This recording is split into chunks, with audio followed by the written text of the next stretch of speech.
మొన్నట్లో ఒక వార్త చెప్పుకున్నాం, యాదికున్నదా? అత్తగారింటికి పోయేటందుకు బస్టాండ్కు పోతే ఒక్క బస్సు కదులుతలేదు, అటు దిక్కు ఏ వెహికల్ పోతలేవని ఒక మోతబరి ఏకంగా ఆర్టీసీ బస్సునే ఎత్తుకపోయిండు. అత్తగారింటికి చేరుకున్నాక పోలీసులకు ఫోన్ కొట్టి మీ బస్సు మీరు తీసుకుపోండ్రని అన్నాడు కదా. ఇగో ఇప్పుడు అంతకు మించిన మోతవరి ఒకలొచ్చిండ్రు.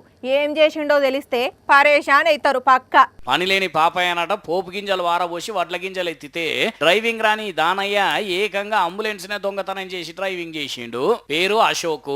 మరి ఏ పని మీద సిద్దిపేట దవాఖాన దగ్గరికి పోయిండో గాని కొత్త అంబులెన్స్ చెకచెక మెరుస్తుండేసరికి మురిసిపోయి తాళం తిప్పితే ఆయనతో దుద్దెడ టోల్ గేట్ కాడికి వచ్చి డొంపర్ గడ్డలు కొట్టింది. ఆగ చూడండి అంబులెన్స్ ఎట్లయిందో. కాకపోతే అమాయకుడు అశోక్ మాత్రం బయట పడ్డాడు. అవు అశోక్ గారు, మరి ఎందుకండి అంబులెన్స్ అట్లెత్తుకపోయినరు? ఈ సాక్కదనం సాల్లగుండా కడుపు నిండా గట్టిగానే పుచ్చుకున్నట్టున్నావు కదా. విన్నారా, వాళ్ళ అక్కోళ్ళ ఇంటికి పోయేదందుకనట కంటికి కనబడ్డదని అంబులెన్స్ ఎత్తుకపోయిందట. చెప్పు మోతేవరి, మరి నిన్నే వాళ్ళని గుద్దిర్రా, నువ్వే పడ్డావా ఇట్లా?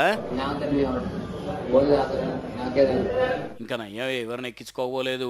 లెక్కకైతే ఈ అంబులెన్స్ కు తాకిన దెబ్బలకు ఈ అన్నకు గట్టిగానే దెబ్బలు దాకా ఉండాల్సింది కానీ అదృష్టం కొద్ది బయట పడ్డాడు. కానీ ఆ తాగుడు పాడుబడ చూసినరా నువ్వులా ఎంత పని చేసిందో. మందు గట్టిగా పుచ్చుకునే అన్నలు మీరు మాత్రం ఈ పనులు చేయకుండా జర్రా చూసుకోండి.